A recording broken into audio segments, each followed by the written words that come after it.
Bro, আমার টাকা নাই, কিছু জব দিবি? আমি ডেলিভারির জব দিতে পারি, কিন্তু গাড়ি লাগবে। গাড়ি লাগবে? গাড়ি আমার নাই, আমি সাইকেল দিয়ে ডেলিভারি দিব। সাইকেলে হবে না, গাড়ির ব্যবস্থা কর, তাহলেই জব পাবি। একটা গাড়ি চুরি করি তাহলেই হবে। পেয়েছি, এটাই পারফেক্ট। গুড, এবার পালাই। ওরে বাবা, পুলিশ! কিন্তু পুলিশ জানলো কিভাবে?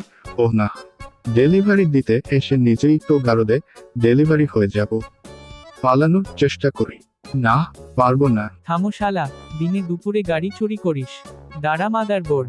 পুলিশ মামা, আমি গরিব, আমার কাছে টাকা নাই, তাই ডেলিভারির কাজ করি।